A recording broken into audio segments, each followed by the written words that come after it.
Assalamualaikum warahmatullahi wabarakatuh. Waalaikumsalam warahmatullahi wabarakatuh. Alhamdulillahirabbil alamin wassalatu wassalamu ala asyrafil anbiya'i wal mursalin wa ala alihi washabihi ajmain. Alhamdulillah, pada kesempatan ini saya sengaja memilih suratul Kahfi karena menurut saya kita sekarang berada dalam kondisi pandemi COVID yang sangat luar biasa. Hari-hari kita mendengar kawan kita mungkin yang menderita sakit COVID, bahkan wafat. Kemarin hari Sabtu juga saya mendengar keluarga kerabat pasien saya yang juga wafat di Surabaya karena COVID. Sudah, cuman tidak kedengaran, suaranya tidak jelas.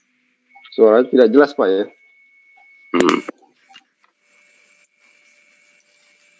Jadi saya sengaja milih surat Al-Kahfi karena terkait dengan pandemi COVID yang sangat memprihatinkan. Hari-hari kita mendengar beberapa saudara kita, masyarakat kita yang sakit bahkan wafat. Juga banyak tenaga kesehatan kita yang wafat. Bahkan juga ada sahabat kita di angkatan 83, FK 83, almarhum Dr. Arif Wasyiki yang juga wafat. Dan itu bagian daripada yang harus kita hadapi. Kita semua sekarang berdiam di rumah.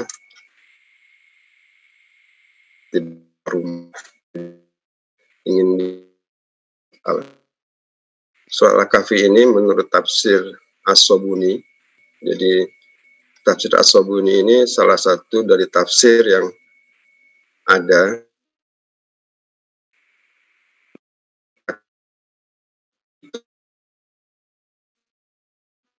atau istilah dari suatu lubang yang besar di sebuah gunung. Kita menerjemahkan dalam bahasa Indonesia itu gua. Di dalam bahasa Arab itu ada dua kata, ada Al-Kahfi, ada Gor. Kalau Rasulullah SAW di Gua Hiro itu Gor, karena lubangnya kecil. Tapi kalau Al-Kahfi ini lubangnya besar. Jadi lubang besar di dalam sebuah gunung. Suara saya cukup jelas, Pak, ya? Iya, jelas. Ini kitab yang saya nukilkan. Saya tidak bisa bahasa Arab, tapi saya pernah belajar bahasa Arab. Ini dari guru saya, bukunya ini. Di dalam tafsirnya dikatakan bahwa surat Al-Kahfi ini adalah salah satu surat yang dimulai dengan kata pujian kepada Allah, yaitu Alhamdulillah. Ada 5 surat di Al-Quran, yaitu Al-Fatihah, kemudian Al-Kahfi sendiri, kemudian Al-An'am, kemudian surat Fatir, itu awal ayatnya adalah Alhamdulillah. Jadi ini adalah satu dari 5 surat di Al-Quran yang mulai dengan kata Alhamdulillah. Dan surat Al-Kahfi ini diturunkan di Makkiyah. Beberapa mufasir menyebutkan bahwa ada 3 kisah besar yang dinukilkan, dijadikan tamsil buat kita manusia, surat Al-Kahfi. Yaitu pertama, kisah Ashabul Kahfi. Yang kedua, kisah komunikasi interaksi antara Nabi Musa dan Nabi Khidir. Yang ketiga, kisah tentang Zulkarnain. Nah, ketiga kisah itu, salah satunya terutamanya Ashabul Kahfi ini sangat fenomenal. Karena intinya adalah mengagungkan keesaan Allah SWT. Jadi di masa lalu, sebelum Nabi Isa lahir, sekitar 300 tahun yang lalu, ada kaisar yang sangat lalim, zolim. Dia memaksa para masyarakatnya untuk menyembah berhala selain Allah. Dan alhamdulillah ada pemuda-pemuda yang tetap beriman kepada Allah SWT. Mereka mau menyembah berhala dan mereka lari. Mereka minta kepada Allah perlindungan dan Allah masukkan mereka ke dalam sebuah gua. Jadi masuk ke dalam suatu gua itu sebagai bagian daripada tujuan yang lebih besar, yaitu mengesahkan Allah SWT. Ini menurut kita, saya kutip dari sebuah blog, saya belum pernah ke sana. Ini ada di Aman. Saya pernah ke kota Aman pada tahun ketika perang Baghdad Irak itu, tapi saya nggak mampir. Saya mampir ke tempat lain, ke Salah bin Al-Ayyubi di kota Karak. Jadi ini di Gua Kafe ini kira-kira sekitar 1 jam perjalanan dari kota Aman. Ada gambaran seperti ini, ya. Nah, kalau kita masuk ke dalam itu ada lubang yang besar. Ini orang-orang melihat di bawah itu ada lubang kaca. Di situ ada tulang belulang pemuda Kahfi itu. Jadi ketika pemuda Kahfi itu diselamatkan Allah di sebuah gua, kemudian selama sekian tahun kemudian dibangkitkan kembali, maka raja yang hidup di masa kemudian itu menawarkan kepada para pemuda itu untuk tinggal di istana. Tapi pemuda itu tidak mau dan mereka memilih kembali ke gua yang tempat dia diselamatkan Allah itu, dan akhirnya mereka yang meninggal di situ dan dikuburkan di situ. Tulang belakangnya masih bisa kelihatan. Para ziarah biasanya melihat gambaran tulang itu.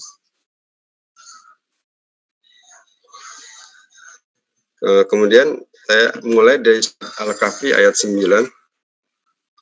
A'udzubillahi minasyaitonirrajim.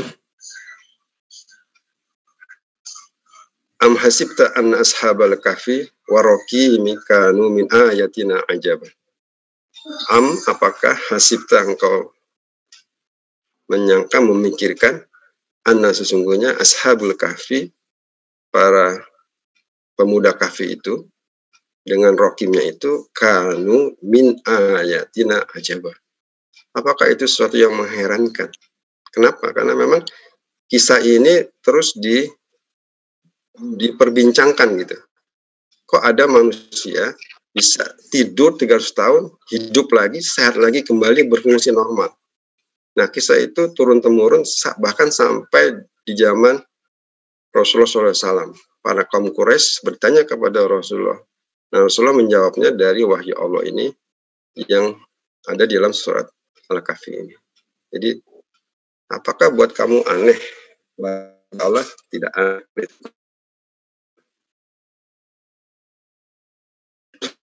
Dikatakan awal fityatu ilal kahfi. Ketika pemuda-pemuda itu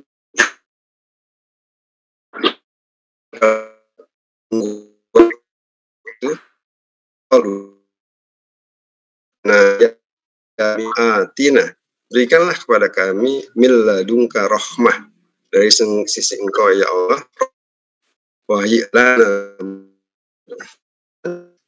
berikanlah urusan kami, kira-kira kurang lebih gitu sebenarnya, wahyilana min amrina urusan. Jadi berharap hanya Allah yang bisa menolong mereka. Tidak ada yang bisa menolong dari kezalim raja itu kecuali adalah Allah SWT. Karena itu rahmat dan rasyid kebenaran. Kemudian Allah bersabda, berfirman, fadorobna, maka dorobna, kami Allah tuh menutup ala terhadap azanihim, terhadap yang di dalam gua kahfi itu. Sinin adada, ini yang saya ingin tekankan. Sininnya adada. Jadi kalau bahasa tunggalnya, mufradnya itu sana, tapi kalau sinina itu berarti banyak tahun gitu. Nah, ini yang menjadi perdebatan orang-orang itu yang tidak tahu. Itu berapa tahun ya? 10 tahun kah? 100 tahun kah? Berapa tahun sebenarnya mereka tidak tahu. Bahkan jumlah pemuda kahfi aja mereka juga bertanya-tanya, apakah 3 orang, apakah 5 orang, apakah 7 orang. Jadi manusia memang suka menyangka-nyangka, bersangka-sangka, walaupun nggak punya ilmu yang pasti. Yang tahu adalah Allah SWT. Dan ini juga saya highlight di sini, Allah berfirman, summa, kemudian ba'atsnahum, kami membangkitkan mereka. Jadi mereka itu ditidurkan dan dibangkitkan. Ini yang penting buat kita. Buat kita nanti akan dibangkitkan. lina'lama ayul hizbaini aqsa lima labisu amadah. Kemudian kami akan berikan mereka lina'lama untuk mengetahui siapa dari mereka yang mengetahui sebenarnya berapa mereka itu, berapa lama tinggal dalam gua itu.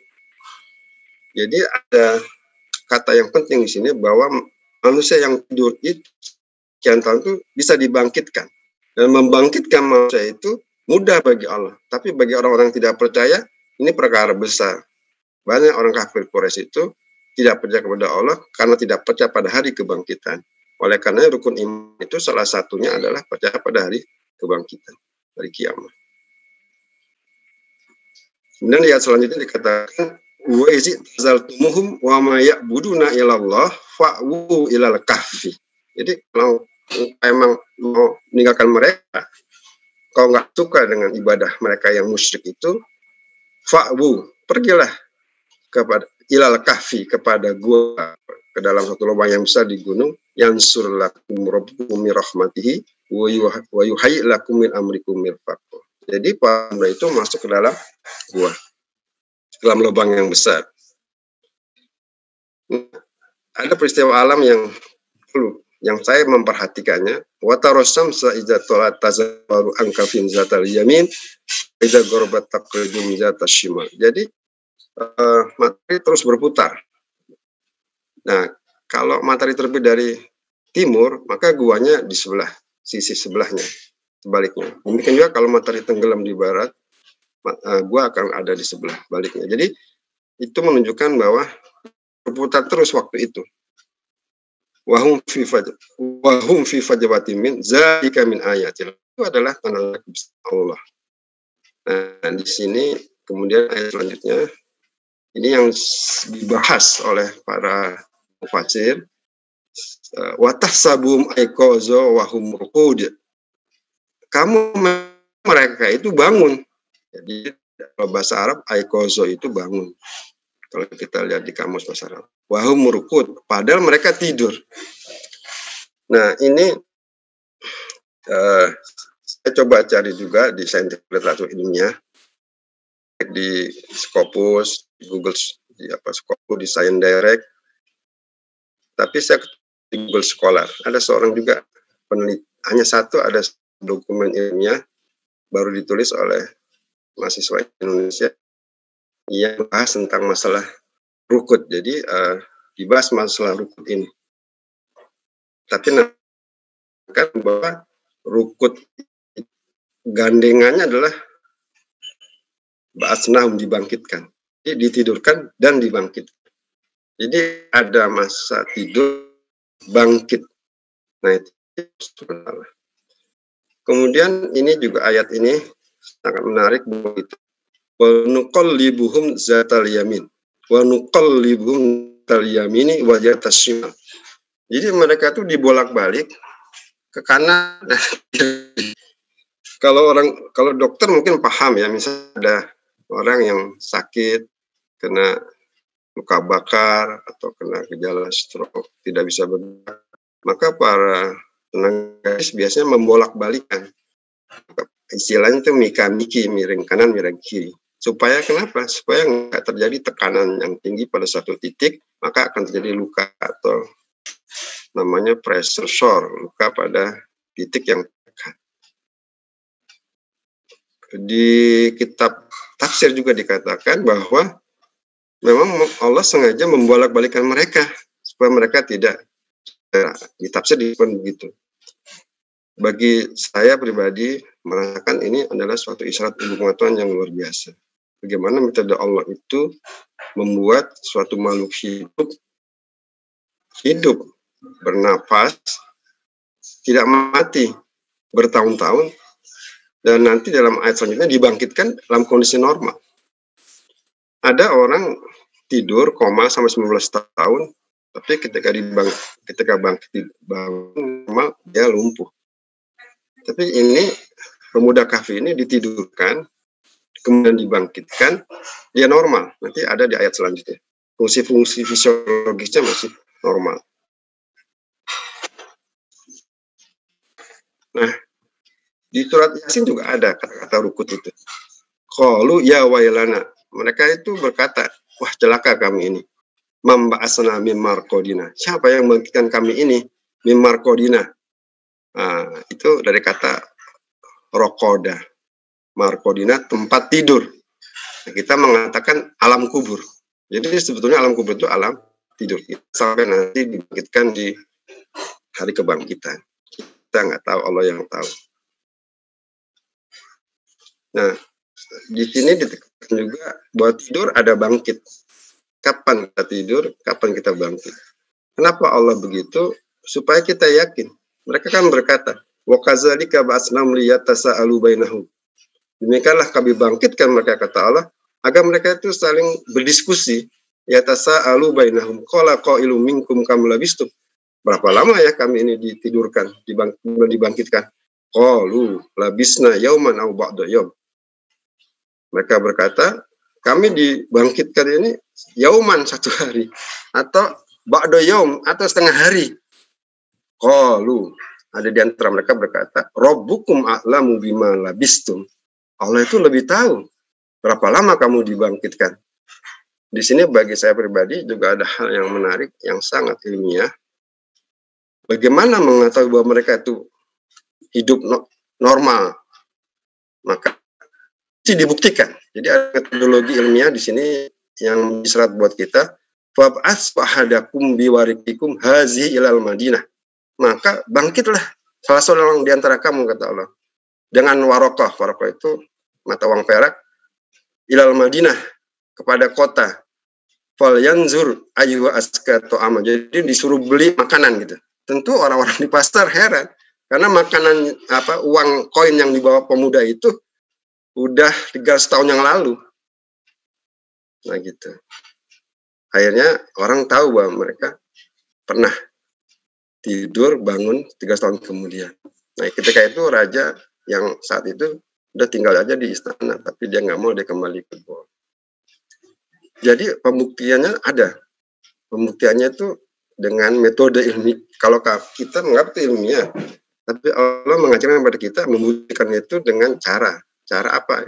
Coba aja bawa tuh uang koin yang mereka punya itu, bawa ke pasar. Ternyata uang koin itu sudah laku.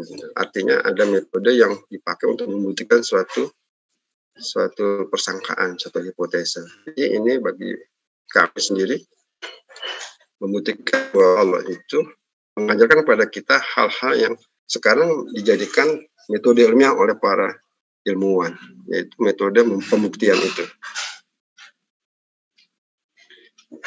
Akhirnya Allah menjawab di ayat 25, walabisu fi kahfim salasa mi'atin sinina wasdadu tis'a. Walabisu, ya, jadi fi kahfim, jadi mereka itu tinggal dalam gua salasa 300 sinina, 300 tahun. Wasdadu tis'a, ya lebih, mungkin 9 tahun. Ini mufasir berbeda pendapat, ada yang 300 tahun menurut Masehi, ada 300 tahun menurut Hijriah. Tapi intinya sekitar 300 tahun. Artinya cukup lama. Jadi manusia bisa ditidurkan dengan kondisi fisiologis yang seperti sebelum tidur dan dibangkitkan 300 tahun kemudian dengan kondisi yang sama, sehat seperti biasa. Dibuktikan dengan metode bahwa ternyata uang yang dia punya itu udah nggak laku lagi. Jadi Allah mengajar kita untuk merenungi bahwa kita itu bisa ditidurkan dan kita nanti akan dibangkitkan. Maka mufasir itu mengatakan soal kisah Ashabul Kahfi ini kisah yang sangat penting dalam konteks akidah kita sebagai Muslim.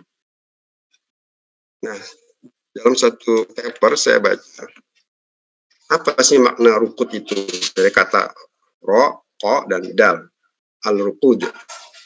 Jadi dikatakan oleh, ini saya kutip dari sebuah paper, bahwa itu berarti sleep in very long time, jadi tidur yang lama. Dalam kitab tafsir, apa bedanya dengan naum? Tidur. Misalnya kita dengar azan subuh, as-sholatu khairum minan naum, kan gitu. As-sholatu khairum minan naum. Sholat itu lebih baik dari tidur. Nah, tidurnya ini ya tidur, cuma beda waktunya. Kalau naum itu tidurnya nggak lama, tapi kalau rukuk itu lama. Bahkan ini 300 tahun, bahkan nanti dibangkitkan dari akhirat. Jadi betapa besar kuasa Allah itu mengatur kehidupan manusia itu. Dalam dunia kedokteran itu orang belajar juga bagaimana menyimpan suatu bagian kecil, ya kan. Kalau sel itu kan mungkin 1 dari 1 triliun sel, ya. Satu tubuh manusia mungkin puluhan miliar sel. Nah, ada itu pelajarannya di dalam kedokteran itu bagaimana menyimpan sel dengan cara pendinginan. Jadi namanya cryopreservation. Jadi suatu proses mendinginkan dan menyimpan sel atau jaringan atau organ pada temperatur suhu yang sangat minimal dengan mempertahankan viabilitasnya. Ini kita dipakai, misalnya kita menyimpan hewan korban, kita dinginkan, menyimpan hasil olah perikanan, kita dinginkan. Bahkan untuk sapi-sapi itu dari Australia dikirim, spermanya dipakai untuk inseminasi buatan Indonesia. Artinya manusia belajar dari Al-Quran. Al-Quran memberikan isyarat bahwa ada loh metode itu. Kamu bisa belajar, tapi jangan lupa bahwa itu adalah ilmu Allah. Kamu tidak mungkin menyamai Allah SWT. Berapa lama itu? Ya, kita nggak tahu. Tapi yang saya tahu, pelajaran yang saya dapatkan itu suhunya sangat dingin, yaitu 190 derajat Celcius.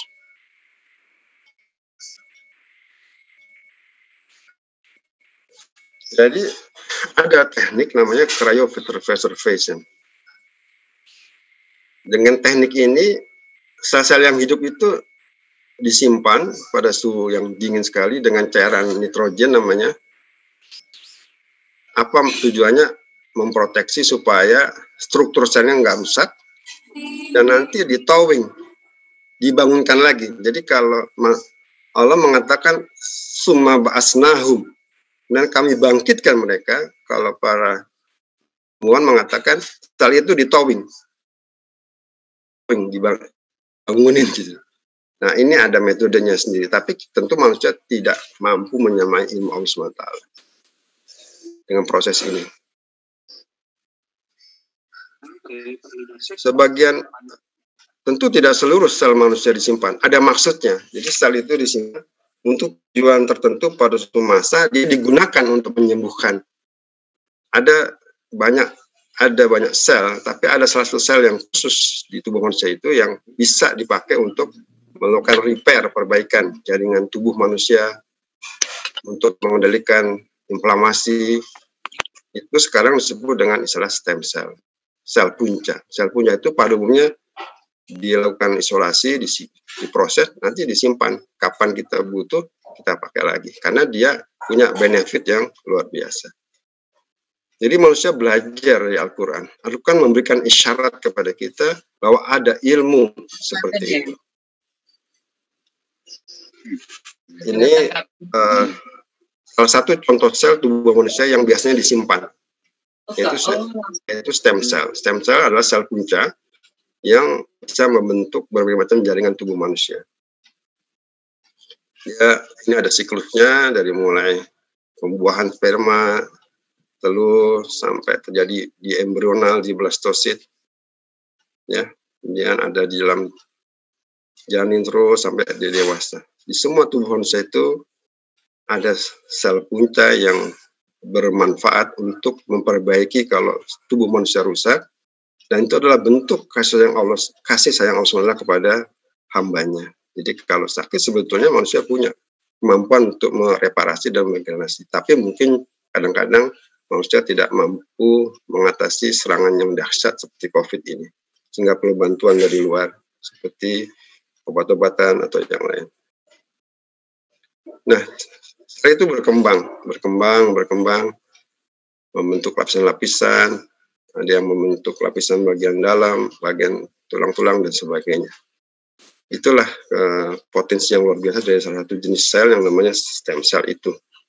Ini sel itu biasanya disimpan, diproses, disimpan sampai sekian tahun. Banyak manfaatnya sel ini. Jadi tentu manusia menyimpan untuk sel-sel yang ada manfaatnya, yang ada kepentingannya untuk tujuan yang akan datang. Ada yang embrional, tipenya ada yang sel jaringan. Nah, ini gambarnya, ini asli, jadi ini gambar asli. Waktu saya belajar, kemudian ada sel yang ada dalam jaringan. Ini ada jaringan lemak, di jaringan cairan tulang, di darah. Ini ada sel seperti ini, seperti mutiara. Ini nanti bisa berkembang membentuk jaringan-jaringan yang lain. Ini biasanya disimpan untuk kepentingan tujuan tertentu, tujuan medis. Ada juga yang berjenis sel mesenkimal, ini semacam karakter lah. Kalau mobil ada Mercy, ada BMW kali begitu ya. Manfaatnya luar biasa.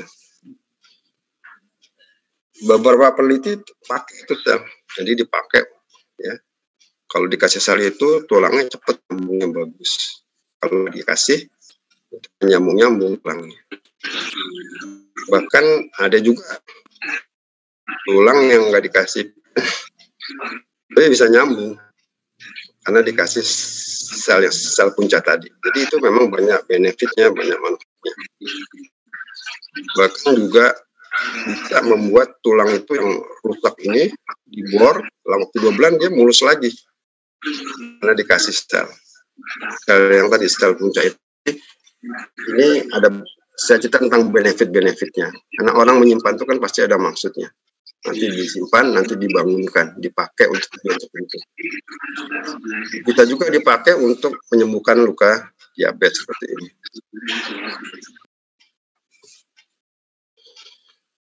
Ini saya pernah nulis sebuah paper manfaat sel ini untuk perbaikan daripada luka yang sudah rusak, tidak bisa sembuh. Akhirnya bisa sembuh kembali dalam waktu 2 bulan.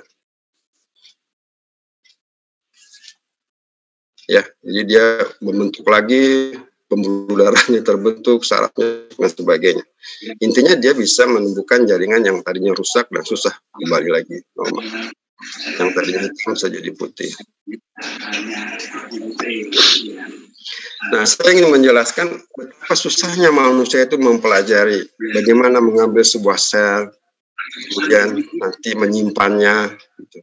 Ada tadi saya sebutkan di surat Al-Kahfi itu, Allah menjelaskan, memberikan isyarat gitu, bahwa mereka itu ditidurkan sampai sekian tahun. Nah, nanti mereka dibangkitkan. Nah, kita belajar, oh gimana sih cara itu kita begitu. Nah, manusia diambil selnya, dikasih proses, ya, disimpan. Tapi sekarang ya mesinnya tuh. Sekarang di Jerman, di Singapura, mesin pembuat stem-sel itu ada. Jadi seperti bikin jus aja, ini masukkan ke sini, proses, nanti keluar stem cellnya. Kalau dulu kita belajar kayak gitu, proses. Ruangnya harus steril segala macam, tapi ini mudah. Karena alat, makin lama manusia makin belajar, mempermudah, menyederhanakan teknologi itu untuk kepentingan kesejahteraan masyarakat manusia. Nah, ini saya menggambarkan sel itu disimpan. Ini dalam Bapak Ibu sekalian, kalau kita lihat di dalam tabung seperti ini, ya, itu bisa dimasukkan sampai 1 miliar sel. Di mana itu disimpan? Ya, bukan di gua. Kalau tadi manusia kan di gua. Disimpan dalam sebuah seperti gua juga, yaitu tabung nitrogen namanya. Kemudian ini ini tidak terlihat, di tengahnya ini ada lagi. Nah, ini dimasukkan dengan canting-canting khusus, dia di dalam lubang silinder kecil. Jadi di dalam lubang besar ada lubang kecil, ada silinder, dimasukkan ke situ, dan direndam dengan cairan nitrogen yang minusnya 196. Makanya ini pakai sarung tangan. Kalau enggak nanti rusak, luka frostbite, disimpan. Nah, kapan diambil? Ya, nanti kalau dibutuhkan. Kapan kita dibangkitkan sebagai manusia? Nanti kalau Allah menentukan waktunya. Kita nggak tahu, Allah yang menentukan. Kalau manusia, kita yang nentuin. Ini kita mau pakai nanti, tahun depan, atau kapan. Nah, orang bertanya-tanya gitu. Berapa lama sih sel itu bisa disimpan? Seperti tadi dalam Al-Kahfi bertanya, berapa lama orang tinggal dalam gua itu ya? Nah, begitu. Nah, banyak penelitian, bisa disimpan tuh. Ya, disimpan sampai 76 bulan, ya, sekitar hampir 7 tahun tanpa merubah kualitasnya. Nah, bayangkan. Tapi sebentar aja, kalau Allah membangkitkan 300 tahun dengan kualitas yang sama. Ya, itulah kehebatan Allah SWT. Kita hanya makhluk kecil, kita sedikit sekali ilmu kita. Allah Maha besar, Allahu Akbar, Allahu Akbar, Allahu Akbar, walillah ilham. Bahkan orang belajar juga, bagaimana efeknya kalau kita simpan berlama-lama itu? Oh, bisa sampai 10 tahun. Ini risetnya begitu. Kemudian nanti gimana ngebangkitkannya itu? Dalam bahasa sel itu disebut dengan towing, ada petunjuknya membangkitkan. Jadi membangkitkan sel yang tidur hidup lagi itu ada ilmunya, ada metodenya. Nah, Allah mengatakan dia tidur, nanti kami bangkitkan. Memang ayat Al-Quran menjadi isyarat buat kita bahwa ada ilmu menidurkan dan juga ada ilmu membangkitkan.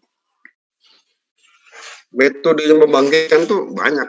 Di semua banyak beberapa metode, tapi ya bertahan paling lebih dari 10 tahun. Kalau lebih dari 10 tahun mungkin karakternya akan berubah, tidak seperti sebelumnya. Nah, kenapa Allah itu, kalau saya merendung, mempelajari gitu, wa kadzalika asarna alaihim liya'lam anna wa'dal haqq, demikianlah asarna, kami tunjukkan, kami demonstrasikan alaihim kepada mereka, liya'lamu, agar mereka tuh paham, tahu, anna sesungguhnya janji Allah itu hak, janji Allah itu benar, kita akan dibangkitkan. Wa anna sa'ah, dan nanti hari kiamat itu nggak ada keraguan-raguan di dalamnya. Gitu.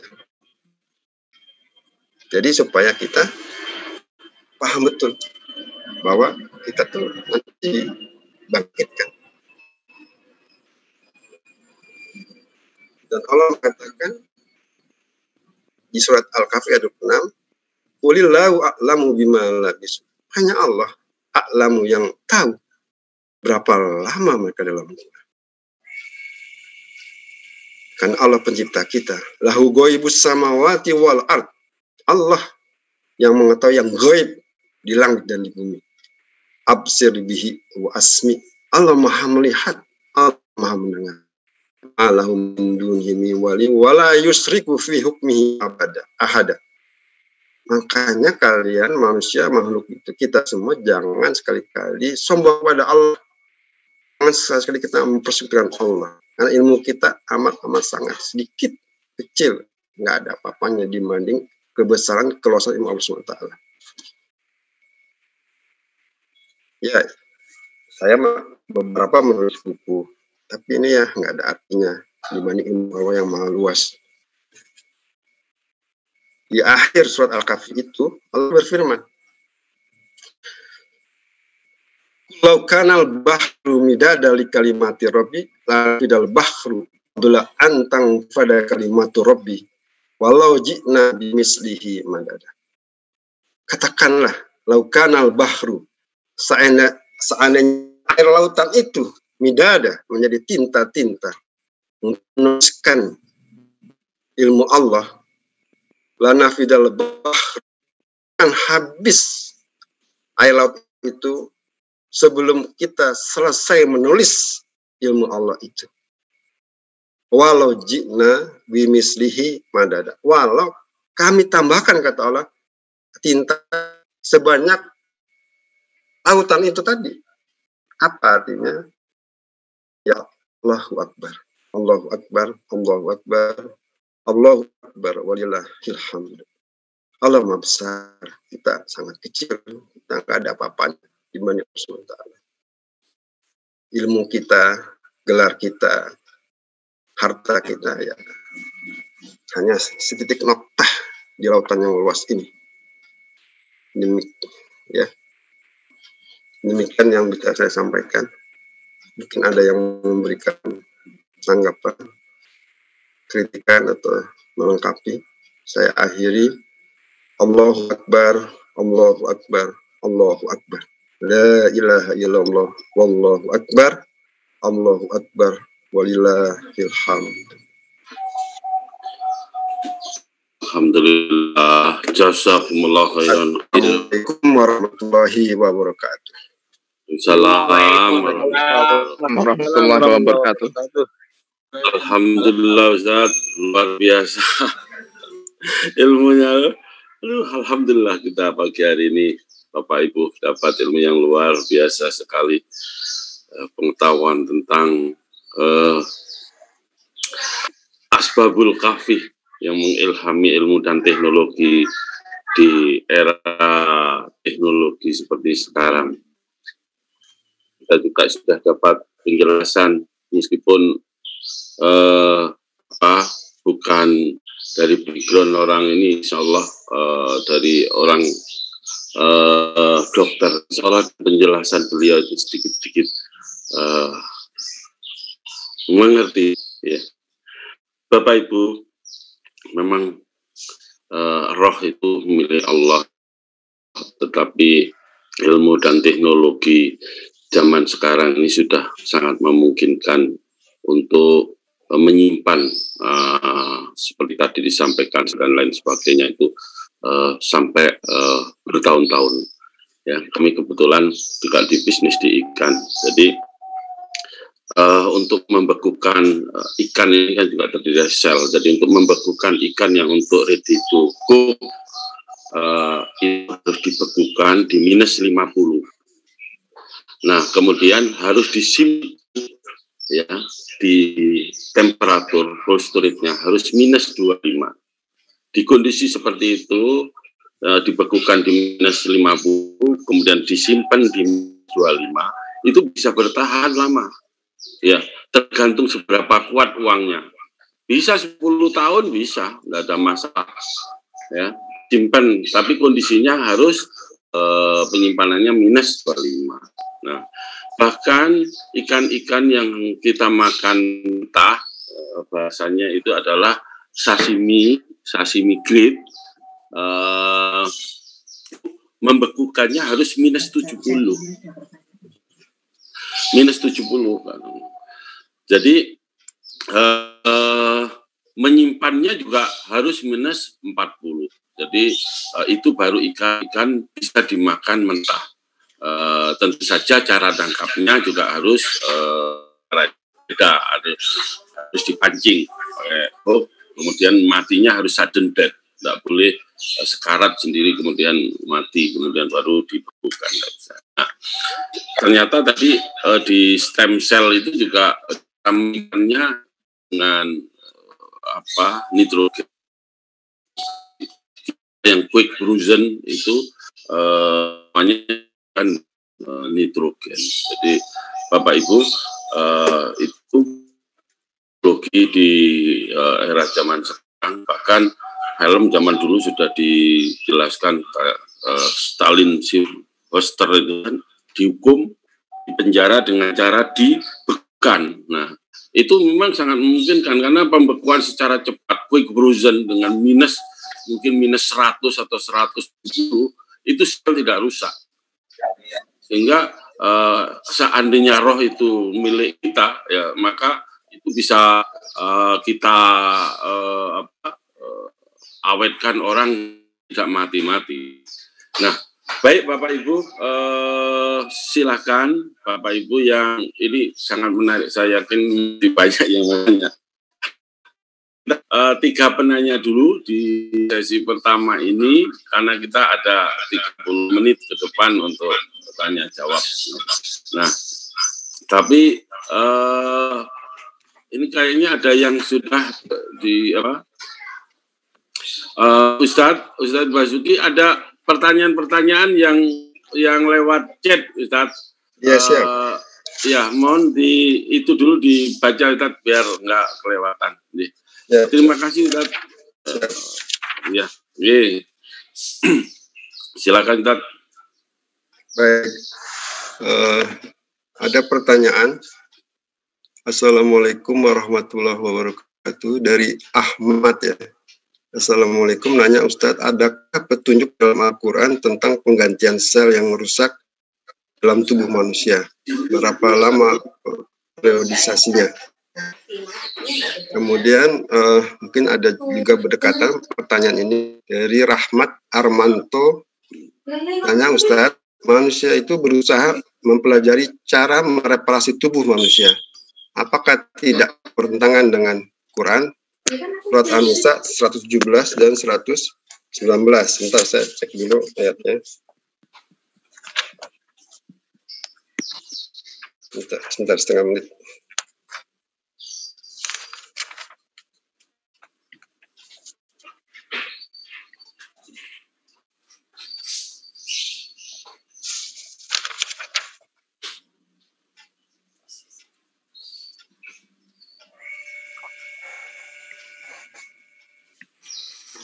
Baik, di surat An-Nisa ayat 117 ya.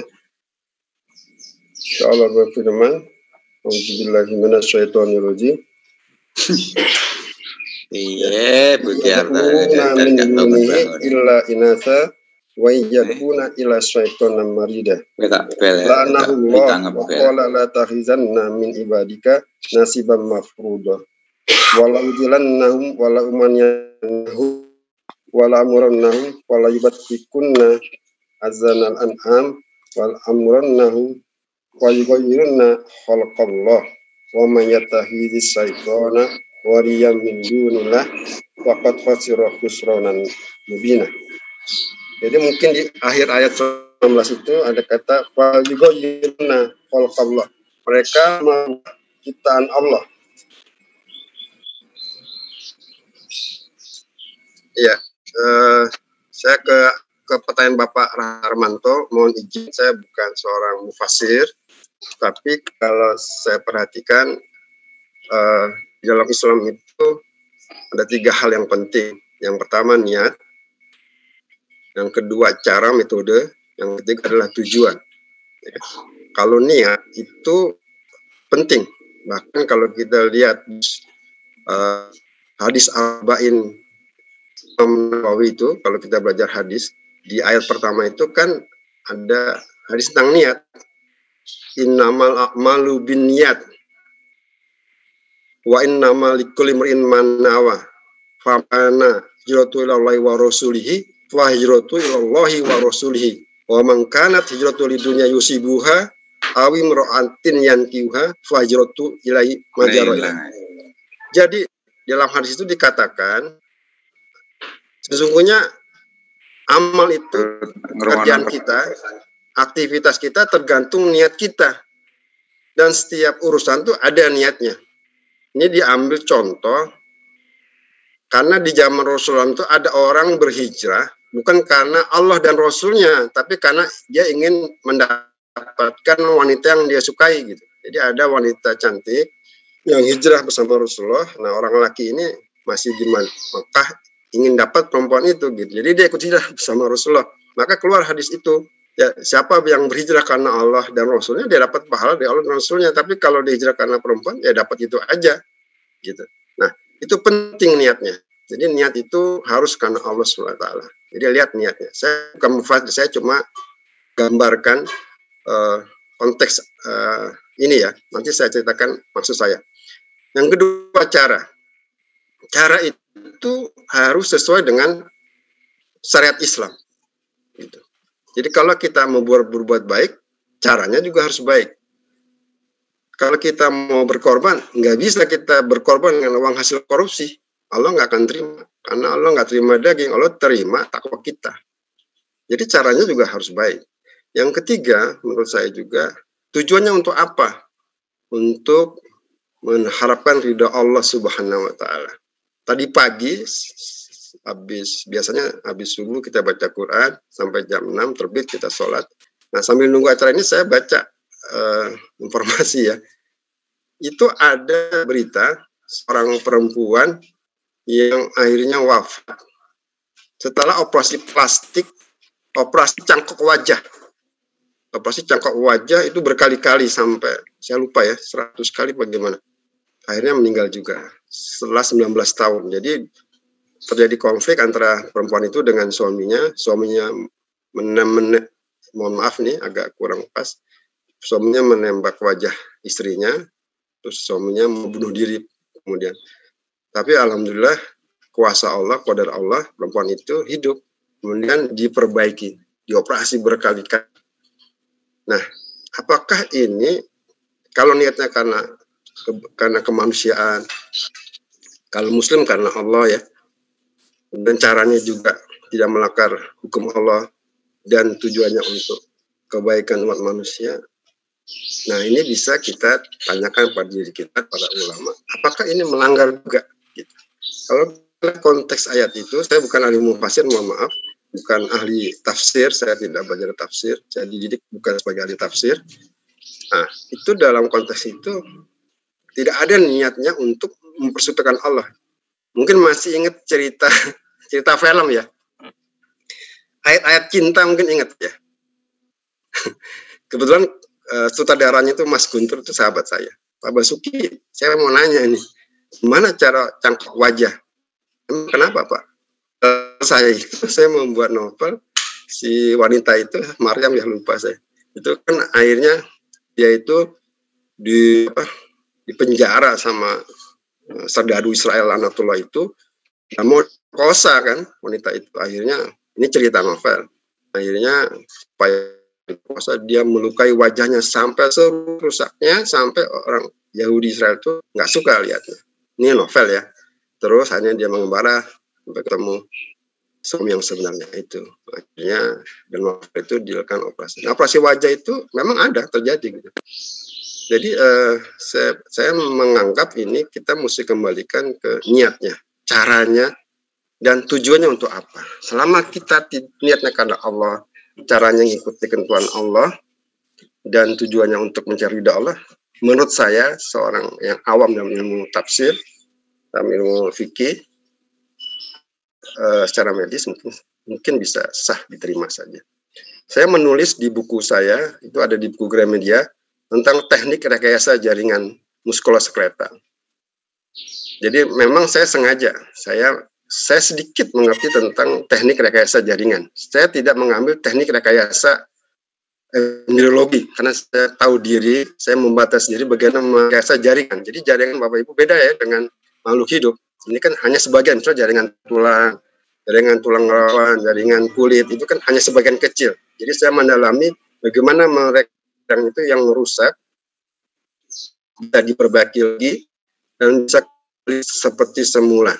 Itu saya tuliskan di buku saya, jaringan muskuloskeletal, itu ada di toko buku Gramedia, kalau Bapak Ibu berkenan membelinya. Dan di akhir babnya itu sengaja saya tulis tentang halal haramnya. Itu saya studi literatur ibu, saya bertanya pada para ustadz, dan berpedoman pada MUI. Nah itu kalau ada Bapak Ibu berkenan, saya nggak hafal karena saya tulis panjang lebar di bab itu, tentang hukum-hukum yang terkait dengan penggunaan misalnya darah tali pusat, sebenarnya untuk sebagai dasar rekayasa jaringan. Nah, kembali kepada yang pertama tadi, bagaimana Al-Quran itu memberikan isyarat kepada kita, pada manusia, untuk belajar. Tapi secara detail, mohon maaf ya, kalau saya belum khatam Quran ya, saya membaca tapi saya tidak hafal 30 juz. Saya belum ketemu yang khusus nggak tahu, mungkin saya nggak hafal ya, tapi saya belum pernah ketemu ayat Al-Quran yang khusus membahas tentang periodisasi penggantian rekayasa sel. Tapi kalau periodisasi makhluk hidup ada kan? Di Al-Kahfi juga ada kan? Dari Turab, dari Mudiga, kemudian dari makhluk yang sawaka menjadi makhluk yang sempurna. Saya ingin memberi contoh ya, sebagai contoh. Tadi di dalam paper saya itu ada, saya contohkan seorang perempuan yang kakinya itu mengalami luka diabetes. Dia ini seorang penjual nasi uduk. Saya sangat teringat gitu kisahnya itu. Karena saya bekerja di sebuah rumah sakit di Jakarta. Nah, ibu itu berobat ke rumah itu ke dokter yang lain. Nah, dokter mengatakan, Bu, ini luka diabetesnya sudah sampai stadium akhir, sebaiknya ini amputasi karena tidak dapat dipertahankan. Nah, ibu itu menangis gitu. Nah, ibu itu nasi uduk di kantor Bulan Sabit Merah Indonesia, yang dimana saya bekerja di situ sebagai relawan. Kebetulan saya lagi belajar tentang teknik rekayasa jaringan. Boleh deh Bu, saya coba, bismillah saya bilang. Jangan berharap pada Allah. Kemudian saya ambil, saya udah lapor juga ke mentor saya, Profesor Ismail di Jakarta. Ini sudah lama kisahnya, sekitar 5 tahun yang lalu. Kemudian saya ambil darah dia, saya isolasi secara proses, saya teteskan selnya itu ke dalam luka dia. Bapak Ibu mungkin lihat di gambar. Ini dalam 8 minggu tanpa operasi itu sembuh sempurna. Tentu perempuan dari tadinya kakinya, maaf ya, luka berbau busuk, nggak ada rasanya, nggak ada sensasinya, sebagai seorang sedikit yang punya kita bantu sehingga jadi bersih, mulus, nggak ada baunya, dan dia bisa jalan, dan lagi pula dia bisa sholat dengan normal. Dia sangat berbahagia gitu. Saya menganggap semoga Allah memaafkan saya kalau saya salah, dan kasih saya suatu kebaikan gitu, karena saya niatnya menolong dia dengan cara yang halal, karena itu darahnya darah dia sendiri juga. Saya proses dan larutan-larutan yang saya pakai itu saya pastikan nggak bercampur dengan zat-zat yang haram, karena saya sendiri yang mengasal itu, dan saya sendiri juga meneteskan. Gitu, akhirnya sembuh sempurna. Ibu itu bisa sholat dengan lancar, wudunya lancar lagi. Tadinya kan kakinya itu berbusuk, bau dan sebagainya. Nah, ibu itu kan bahagia gitu. Nah, bahagia juga buat kita yang menolong itu. Nah, dia cuma ngasih, Dok, ini nasi uduk buat dokter. Ya, alhamdulillah Bu, saya bilang. Karena dia penjual nasi uduk. Itu adalah buat saya orang yang sederhana. Ya, saya anggap itu kebaikan dari Allah kepada saya, karena bisa membantu dia. Jadi kepada pertanyaan Bapak Ahmad tadi tentang periodisasi, tentang rekayasa jaringan, saya nggak paham, tapi kalau embriologi itu ada. Mungkin begitu jawabannya Ustadz, mungkin kurang berkenan. Kalau kurang berkenan, ada saya tuliskan di chat saya, handphone saya, silakan dicatat dan bisa dicantumkan. Saya akan kirim filenya bila berkenan, asal dicantumkan di WA ke saya, alamat email Bapak Ibu sekalian. Iya,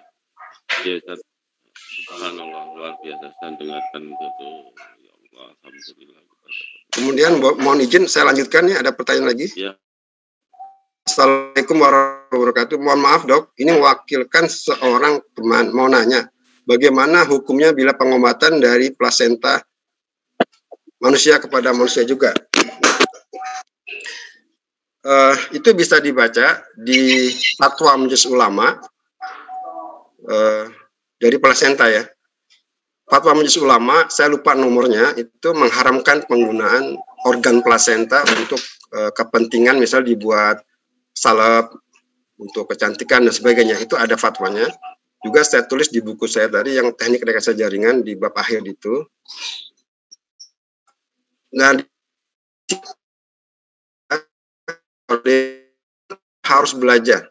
Kita harus belajar agama dengan sebaik-baiknya. Saya ini bodoh, nggak ngerti agama.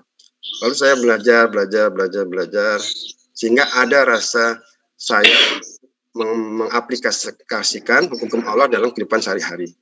Memang di dalam dunia industri, di dalam dunia medis itu kita akan berinteraksi dengan bahan-bahan yang mungkin nggak pas dengan keyakinan kita. Nah, dorot dalam agama kan masih diperbolehkan. Tapi kalau kita punya caranya, ya kita bisa ganti. Saya berusaha mencari larutan-larutan yang mungkin bisa dipakai, yang bisa positif hasilnya, tapi tidak haram gitu. Jadi artinya gini, ya kita harus misalnya tadi yang kalau organ plasentanya itu jelas fatwanya nggak boleh. Tapi kalau darah tali plasenta itu yang saya baca fatwanya diperbolehkan.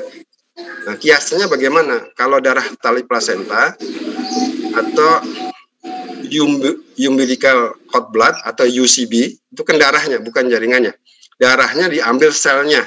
selnya diisolasi, diproses menjadi jaringan tertentu, itu dikiaskan dengan proses transfusi darah. Transfusi darah itu kan halal, dibolehkan di Indonesia. Kita kan mazhabnya mazhab Syafi'i, ya. Mohon maaf, kita kan kebanyakannya mazhab Syafi'i, itu diperbolehkan transfusi darah. Jadi kalau kiasnya transfusi darah, penggunaan darah untuk kepentingan medis menjadi boleh, gitu. Itu jawaban dari saya. Mohon maaf kalau kurang berkenan. Itu karena saya banyak kelemahannya, nggak ahli tafsir, nggak ahli fikih. Kemudian ada pertanyaan dari Bapak Lukman Hakim, mau tanya surat Al-Maidah ayat 97 terkait Ka'bah sebagai pusat peribadatan dan urusan dunia. Apakah terkait COVID sekarang Ka'bah sepi? Bagaimana dengan ayat ini? Mohon izin, saya nggak langsung membahas ayat ini, tapi kalau saya lihat kemarin itu kan di streaming, di video, di YouTube dan di live daripada Saudi Arabia itu nggak sepi tuh, tetap orang tawaf, tetap sa'i, tetap ke Arafah, tetap ke Mina, ke Musdalifah, normal. Tapi memang jumlahnya tidak seperti sebelumnya. Kalau sekarang tuh 2 juta, dulu 2 juta mungkin, sekarang ya mungkin hanya berapa ribu orang saja. Jadi artinya tetap jalan. Jadi syariat Allah tetap jalan walaupun jumlahnya nggak seperti yang dulu. Saya tidak bisa mengkaitkan terkait dengan COVID ini. Ya memang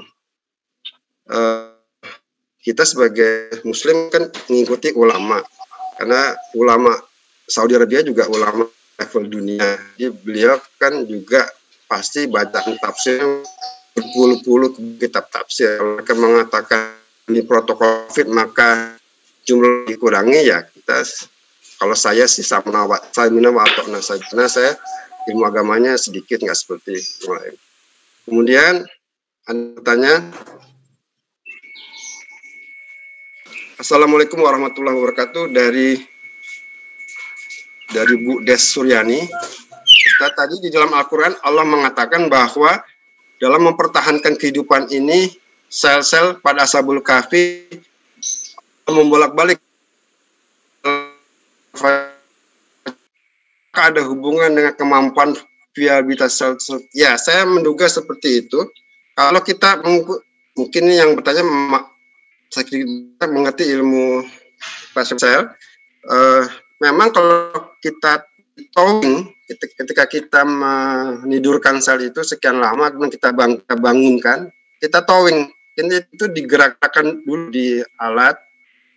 Dan kalau saya sih, saya anggap itu makhluk Allah, ya, makhluk Allah. Jadi saya komunikasi, Assalamualaikum warahmatullahi wabarakatuh, gimana Anda sehat? Ya saya biasa begitu. Kemudian di towing nanti dia bagus. Biasanya nanti kalau jumlahnya sih nggak sampai 100% sel itu, nggak ada ya yang sampai sama sebelumnya. Misalnya 1 miliar sel, nanti setelah berapa lama pasti dia berkurang, dimana nggak sampai sama dengan sebelumnya. Tapi viabilitasnya dipertahankan sama. Misalnya sebelum masuk di penyimpanan dia 97%, diusahakan setelah dibangunkan tetap 97 atau kurang dikit. Jadi memang dalam isyarat itu membolehkan kanan dan kiri itu adalah isyarat gerak, karena gerak adalah kehidupan. Jadi gerak itu kan merangsang kehidupan internal sel untuk beraktivitas. Jadi itu isyarat dari Allah kepada kita untuk mempelajari manfaat gerak untuk mempertahankan kehidupan. Kalau di dalam ilmu saya yang saya pelajari, mohon maaf, dalam ilmu tulang kan gerakan itu merangsang aktivitas daripada sel-sel tulang. Jadi kalau geraknya negatif, aktivitas sel tulangnya akan menurun. Gitu. Jadi memang sepertinya gerak adalah kehidupan. Itu yang bisa kita ambil dari Ibro itu. Kemudian ada pertanyaan dari Bapak Tulus Purnomo. Kapan pengobatan dengan stem cell itu digunakan di rumah sakit mana? Berapa biaya dibutuhkan? Saya tidak tahu persis, tapi kalau aturan Kementerian Kesehatan itu diatur di rumah sakit tertentu, ada peraturannya. Salah satunya mungkin kalau di Jakarta di rumah sakit Cipto Mangunkusumo itu ada pusat pelayanan stem cell. Nanti Bapak bisa menghubungi ke mereka begitu. Dari Bu Isna ini. dari Bapak Isnani.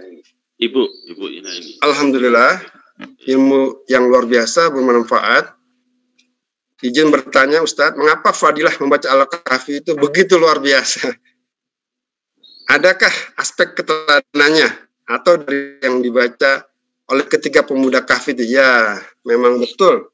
Kan hadisnya itu, barang siapa yang Al-Kahfi ayat saja, Allah akan menjamin keamanan orang yang hafal ayat itu.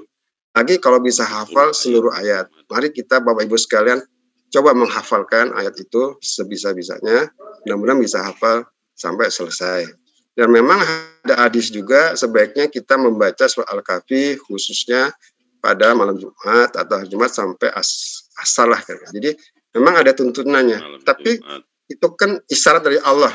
Lalu dulu maaf ya, dulu saya nggak paham. Jadi saya ngikut aja. Kan sahabat-sahabat Rasulullah juga begitu. Kalau ada ayat Allah disuruh baca ya dibaca, dilaksanakan. Nah, kita baca, kita laksanakan. Lama-lama kan kita berpikir apa maksudnya ini ya. Nah, lalu kita mengkaitkan dengan kehidupan kita sehari-hari. Baik, jazakallahu khair. Mohon maaf, mungkin itu komentar saya. Ada pertanyaan, mohon izin saya lanjutkan Pak Mangesti ya. Iya, silakan. Dari Bapak dari MUT 2016, patah tulang pada usia muda lebih mudah pulih daripada yang terjadi pada mohon penjelasan. Orang yang muda itu stem cell-nya lebih banyak. Artinya kemampuan untuk regenerasi, reparasinya lebih banyak. Otomatis kemampuan dia meregenerasi jaringan tulang yang patah itu lebih besar. Jadi wajar kalau orang muda itu lebih cepat waktunya dan lebih mudah prosesnya. Begitu. Kemudian dari Dr. Prita, apa nih? Film adaptasi novel Ayat Cinta Jilid 2 karangan Habibur Rahman El Sirazi, ada bagian cerita Cangkok Wajah dari Hulia almarhum istri Fahri ketiga ke Aisyah, ya itu mungkin satu komentar baik. Kemudian ada dari Ibu Hasruliana, Assalamualaikum warahmatullahi wabarakatuh. Mohon info judul buku. Ya, jadi bukunya dokter itu adalah teknik rekayasa jaringan muskuloskeletal. Gitu. Jadi itu ada di toko buku media. Muskuloskeletal dan tulang bicara yang itu yang saya ketahui saja. Alhamdulillah, setelah sudah terjawab luar biasa. Demikian, mohon maaf mungkin kurang berkenan. Hanya sedikit ilmu saya, tapi saya mudah-mudahan ada manfaatnya buat saya juga, buat keluarga saya, buat teman-teman semua di sini. Intinya kan, agar kita dekat pada Allah, kita beriman kepada Allah. Apapun ilmu kita itu kan untuk kita mendekatkan diri kepada Allah SWT. Mohon izin Pak Mangesti, demikian dari saya. Alhamdulillah, luar biasa.